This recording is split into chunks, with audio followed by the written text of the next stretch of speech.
You're watching Adam the Bull on the BetRivers Network.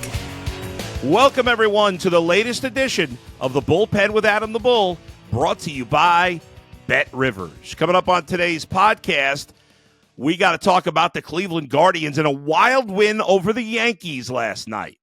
And we'll be joined by former NFL coach, longtime assistant with Bill Belichick, Charlie Weis. He is going to join me. We'll talk all things Browns, the AFC North, what's going on with him. That's all coming up. Charlie Weis, obviously college football coach as well. He's going to join me in just a minute, so we'll get to that too. Real quick on the Browns, Jack Conklin today getting some work in, which is an interesting development. And I think if Jack Conklin, we've talked a lot about the offensive line, the left tackle position is a mess. Jermaine Iafetti, who they got from Seattle, or who had originally been with Seattle, is right now going to be the starting left tackle in the game, in the third preseason game against Seattle this weekend.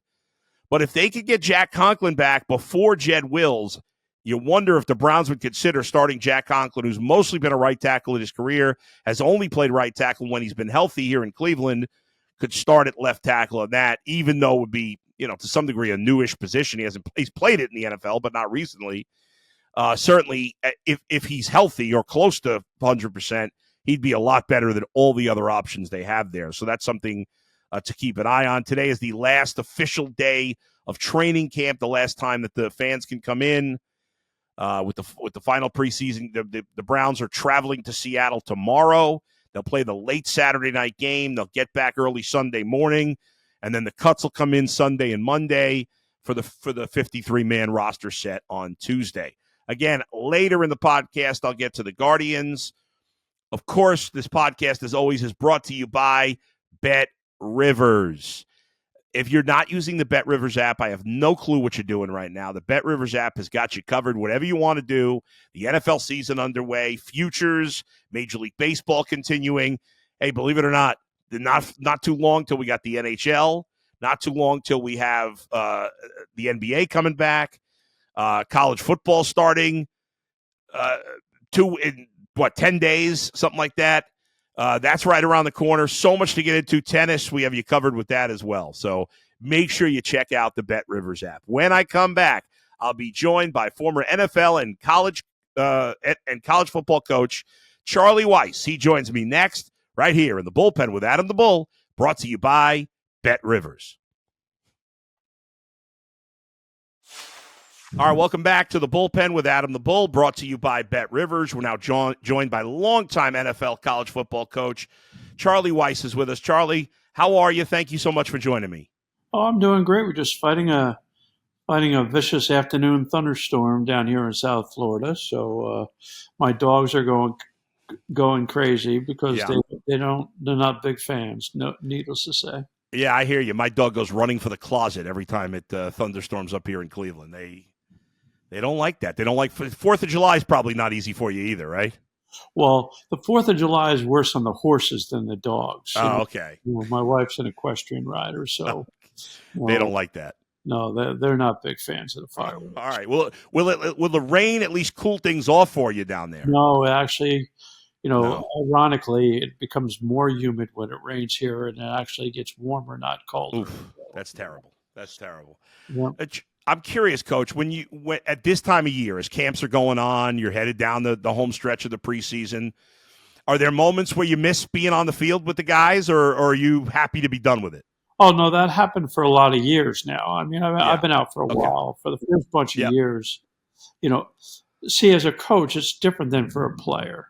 Sure. Because the coach, you enjoy the teaching and you enjoy the game planning. The games are for the players. The games aren't really for the coaches. People aren't paying all that money to come to the game to watch the coaches. That's true. The coaches think it's about them, then they're missing the point. It's about the players performing. Your job as a coach takes place when you're teaching. And you'd like to think that that's your strongest quality as a coach, is that you're a good teacher. I'm curious, speaking of teaching, the Browns for the last few years had, one of the guy considered one of, if not the best offensive line coach in Bill Callahan. And obviously he goes with his son to Tennessee now. And we've been talking about, how big a deal is this? Obviously, the Browns have a talented offensive line, but they've dealt with injuries. And, with all your experience in coaching, losing a guy like Bill Callahan and the guy coming in, we don't know. He hasn't been an offensive line coach nearly as long. Maybe he's going to turn out to be a great coach. But how big a deal do you think that is for this Browns offensive line? Well, there's always a drop-off when you leave a good coach at any position. I mean, to think that there's not a drop-off, that's a fallacy, as you know. But it doesn't just put pressure on the new coach. It's put pressure on the people around the new coach. Mm-hmm. So everyone kind of picks up the slack some. So, I think sometimes it has a unifying effect because it makes everyone know that they got to step it up a little bit to help pick up for a loss of a quality guy like Callahan. When fans and media members who didn't play in the NFL watch preseason football, football is covered so much now because the game's so popular, and I get it, and we talk about it all the time.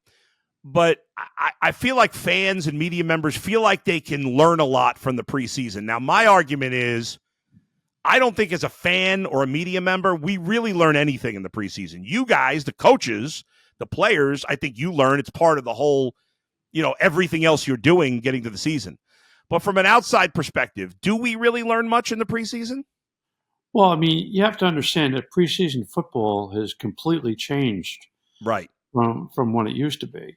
It used to be you played your guys a little bit the first game. In the second game, you played them, into the second quarter.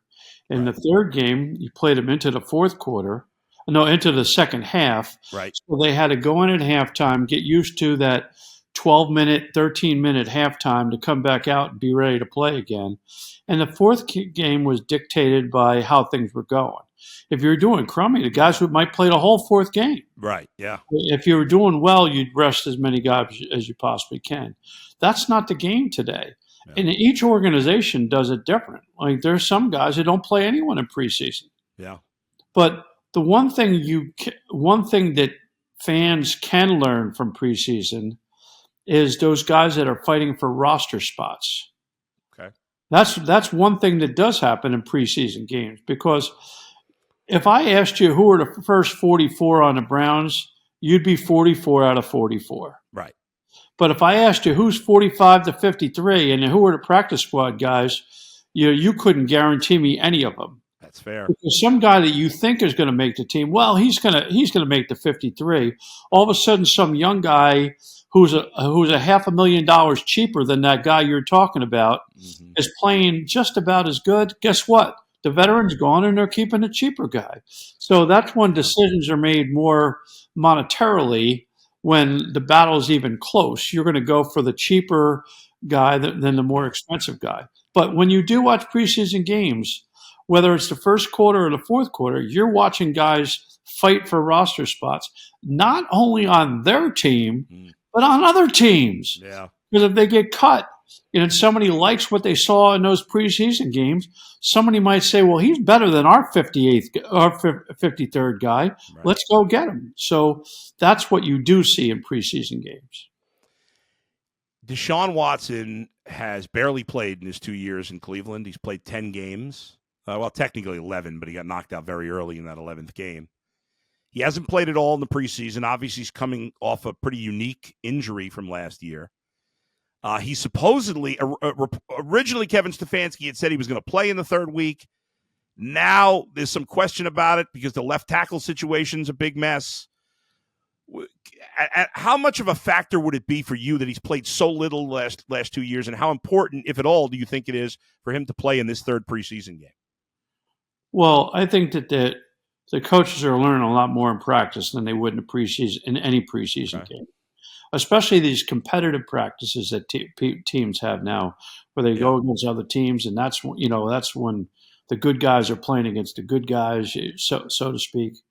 Now, full disclosure, when Deshaun Watson came out, Andy Reid and I are very close friends, and we had a conversation that year about who we liked coming out, and I liked Deshaun Watson the best, and he liked Patrick Mahomes the best. Now, you say, well, why did I like Deshaun Watson? Well, my kid was coaching at Alabama. And the 2 years he was at Alabama, I got to see Deshaun Watson play against Alabama twice. First time Alabama win. Second time Clemson won on a touchdown pass by Watson on the last play of the game. But the one thing I can tell you in both those games, and I watched Tua and Jalen Hurts playing for Alabama. Okay, in both those games, the best player on the field was Deshaun Watson. So coming out, it was no big surprise to me that he had early success in Houston for the first bunch of years that he was there.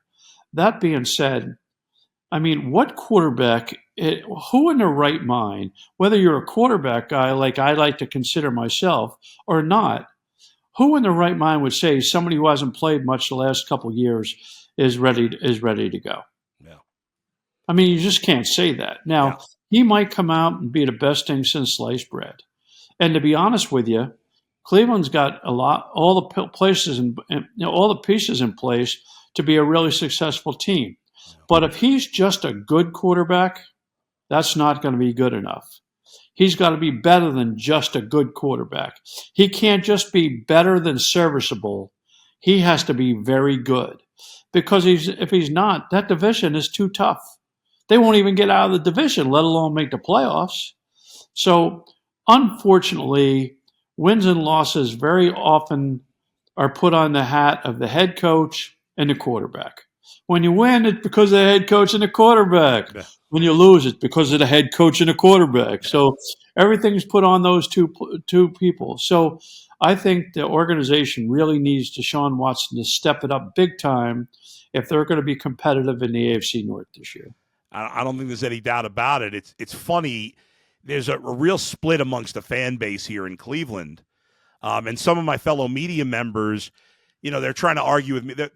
One of the guys said to me the other day, he says, well, we just need Deshaun Watson to win games. That's it. And I said, well, the better Deshaun Watson plays, the more games they're going to win. When you have Joe Burrow in this division, when you have Lamar Jackson in this division, and for the Steelers, I'll just say Mike Tomlin in this division, the wins are hard to come by. And when the Browns traded for Deshaun Watson, gave up all they gave up and paid him all they did, that's fine. But they weren't, the numbers they've gotten from him so far are not any better. I mean, Baker Mayfield was better than Deshaun Watson last year. You traded away Baker because you needed a better quarterback. Jacoby Brissett was better than Deshaun Watson. That's fair. Joe Flacco played better than him last year, I think. But let's so that we don't put all the Cleveland fans in the tank. Yes. Let's go the other way. Yes. There is visual evidence of him playing top 5 caliber football. No doubt. There is visual evidence. If you'd never seen the visual evidence, then you could say, well, he's never going to be capable of doing that. But right. At least there is visual evidence. The question is, especially after this big layover, basically over the last couple of years, is can he get there? And that is a rhetorical statement / question because neither you or I or any of those naysayers have any idea because we just don't know. Yeah, we got to be hopeful. And if they are, as you said before, they're as good as anybody because obviously their defense was excellent last year, led by Myles Garrett. JOK is real. I'm curious your take on Jeremiah Owusu-Koramoah. This guy, so DeQuell Jackson, who's probably the best Browns linebacker the last 25 years, used to come on. I do another show. He used to come on there with us every week. He's now working in the Browns front office. He said a year ago, that he doesn't even know if JOK can play in the league because 2 years ago, JOK was a terrible player. And I don't bring this up to make fun of DeQuell because everybody gets it right, gets it wrong. It's just, here's a guy who knows football, knows linebacker plays. Like, I don't know that this guy can play. Jim Schwartz comes in. The guy was one of the best linebackers in the league last year. What do you make of that? I mean, how many? If I had $1 for every time I've been wrong, I'd be floating in money. Let's face it. We don't all get it right. I mean, of course. But there are guys that when the lights turn on and they're playing on Sunday, I mean, the guy came from a program he's mentally tough. He's played in front of big crowds, so that's nothing new for him. The game's not too big for him. And, he's letting his ability shine. And I think that I don't think we should ever slight somebody, being wrong on an evaluation because we've all been wrong several times. I think the guy's a really good football player, and the sky's the limit. Offensively, we're all holding our breath here with Nick Chubb. The guy was as good a back as any in the league. He gets the devastating injury last year. How at 28 years old, how hopeful should Browns fans be that he can get back to the guy he was? Well, he's got fresh legs, right? He does. That's true. There's two ways of looking at it. That's fair. When you look at an injury, you can look at it two ways. Mm-hmm. You can look at it glass half full or the glass half empty. Yeah. From the glass half full, he's back from his injury. Okay, he should have fresh legs. He's fully recovered. All he's been doing is rehabbing from the day he got hurt. Yeah. And we talk about evidence. You don't have to go very far back to look at evidence of him being good, because he was as good a back as there was in the league before he got hurt. So hopefully he's healthy, and hopefully we know he's got fresh legs, and it makes things a hell of a lot easier for that Deshaun Watson guy when he can turn around and give him the ball. No doubt. I'm curious your take in Pittsburgh. Obviously, they have Russell Wilson trying to, one more swan song in his career. They also have Justin Fields, whose career really never got going in Chicago. Who do you think is going to be their starter this year? Well, who do I think it's going to be, or who should it be? If it were you, I would play Justin Fields. That's who I would play. Yeah. Russell Wilson. Why did Seattle get rid of Russell Wilson? Then why did Denver get rid of him? Answer. Yeah. Then why did Denver get rid of Russell Wilson? He wasn't good enough? All I'm saying is, once again, they're rhetorical questions. I mean, when you got a guy he might go to the Hall of Fame. Yeah. I mean, when you have a Hall of Fame caliber player, you run him off? Why would you do that? Weird. I look at Justin Fields. People talk about, he can't read coverages, this or that. I have no idea whether he could read coverages or not, because I've never worked with him before. Right. All I know coming out, I thought Justin Fields was going to be a dynamic player, and maybe, just maybe, in that Pittsburgh offense that they have right now, where it's run and play action first and drop back second, and then be able to utilize his legs, maybe he could flourish. Now, that being said, if it's a toss-up, I think they'll go with Russell Wilson. But if I had to pick one of the two guys to work with, I'd rather have the younger guy. That's what I'd rather have. Let me make you pick between two other even better quarterbacks here. You're starting a team right now. You got your choice of Joe Burrow or Lamar Jackson. Who are you taking? It depends on your offense. Fair. That's a good point. If you're running play action, I'm taking Lamar. You're drop back slinging it all over the yard, I'm taking Joe Burrow. So I don't think you can ask the question without saying who's the offensive coordinator and what offense you run. Yeah, that's true. You'd be happy either way, right? Well, I would adapt to which quarterback I had. Sure. So if I had, that's what good offensive coordinators do. You take the players that you have, and then you figure out what they do the best, and then you do that. Those offensive coordinators that just say, well, we're going to get a guy, and they're going to do what we do, put a square peg in a round hole. Guess what? That just doesn't work. So you get your guys, and then you figure out what they do the best, and then you try to do a whole lot of that. Last thing, Coach, did you watch the Tom Brady roast? I did. What did you think of it?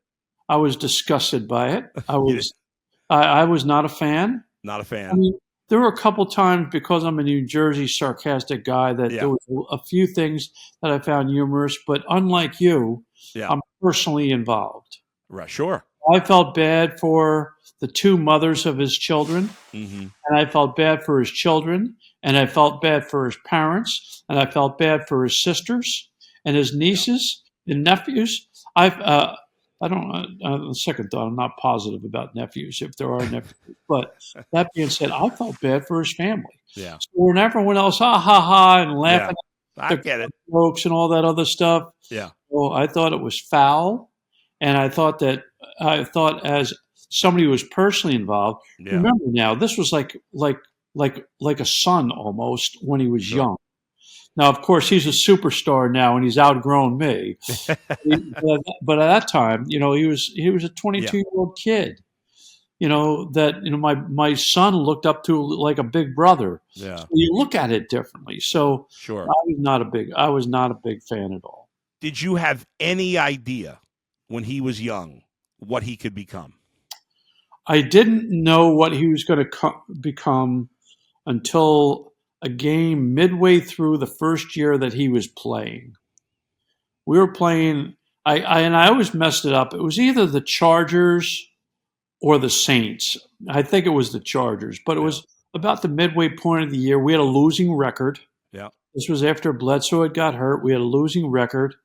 We went on to win the Super Bowl this year, but we were playing a game and they had an exotic blitz. We put one audible in. Now, for people who think they know audibles and quarterbacks audible at the line of scrimmage, quarterbacks hardly ever audible.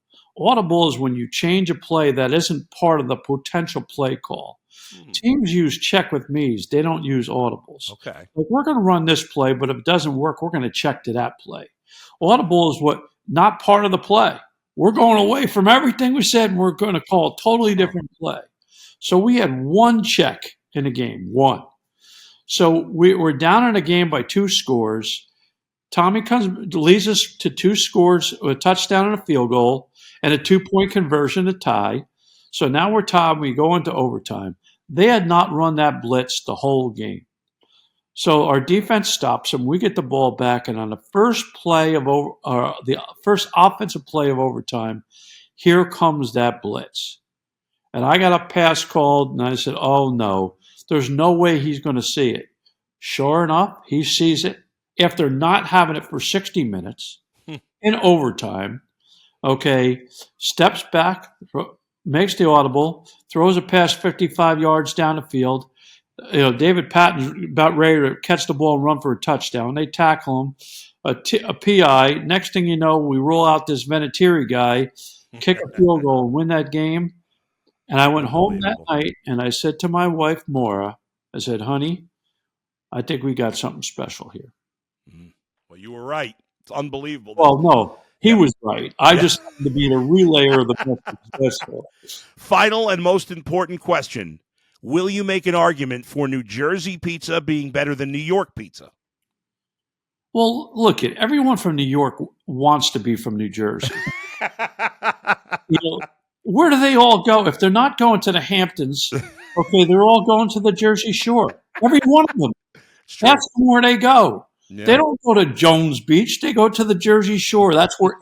Hey, the show Jersey Shore? All those people are from New York.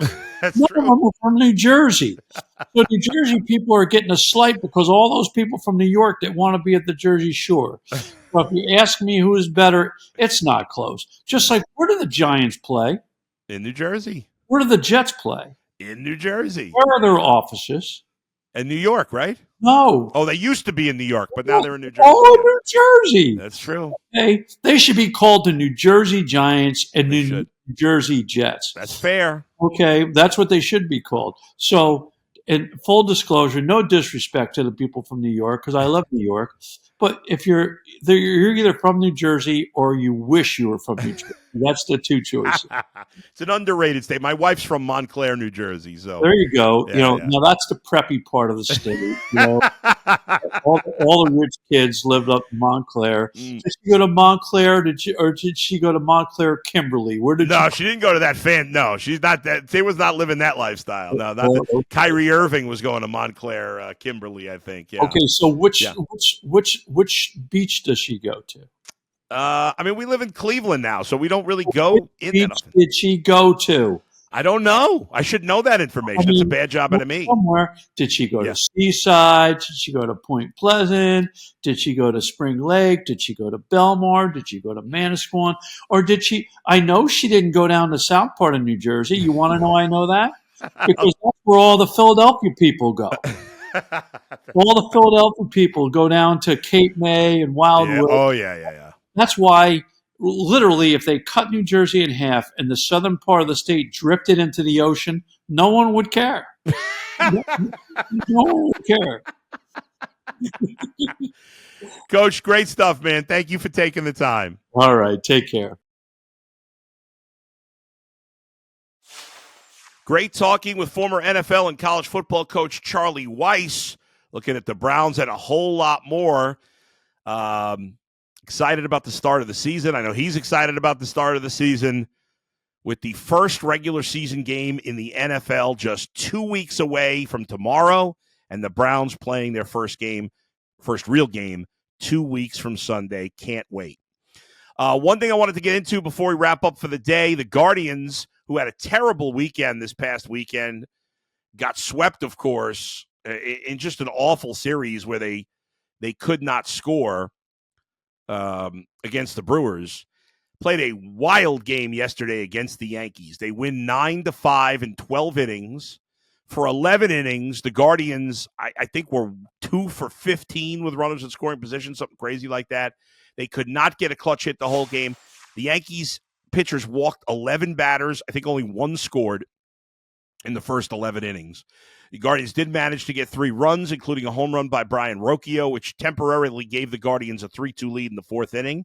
Yankees tied it in the bottom of the fourth. Both teams blew multiple chances throughout the game, including the 10th and 11th. And then finally in the 12th, the Guardians broke through. David Fry with a rare big hit these days. A 3-run triple that fell just in front of Alex Verdugo. And the Guardians ended up putting up a 6th spot in the 12th. The Yankees got 2 in the bottom of the 12th, but the Guardians win it 9-5. Emmanuel Clase went 2 innings out of the pen, outside of Scott Barlow, who did give up 2 runs, 1 earned. The rest of the pen was great. Matthew Boyd was certainly not as good as his first start. He gave up the back-to-back home runs early to Soto and Judge. He really settled down after that, only allowed 2 other hits and 4 walks and 3 runs, but not a terrible performance. Not great, obviously. But Sandlin, Gaddis, Smith, Clase, Herron were all perfect. They only gave up 2 hits between them. As I mentioned, Clase, he walked 1 batter. Besides that, 2 perfect innings, no strikeouts, but only threw 20 pitches in 2 innings. Tim Herron ended up getting the win in this one. And now the Guardians and Yankees play again tonight and Thursday to wrap up the series. So we'll see if they can get back on track after just that awful, awful series against the Brewers over the weekend. Guardians will come back home this weekend to play the Rangers, a Rangers team that's playing pretty poorly right now. All right, that's going to do it for today's podcast. Thanks, everybody, for joining me. As always, thanks to Tim and Max for producing today. Thanks to all of you for watching and listening. Please subscribe to the audio podcast. Please subscribe to the YouTube podcast. Also give us a thumbs up. We appreciate it. About 240 subscribers away from 5,000. Hoping to get there by the time we get to opening day in 2.5 weeks. So do what you can to help and spread the word. I appreciate it. We'll talk to you next time. The next time will be tomorrow, Thursday, live. We'll do a live podcast at 2 p.m. Thursday afternoon, so join me then. We'll talk to you next time. Where else but right here in the Bullpen with Adam the Bull, brought to you by BetRivers. See you, everybody.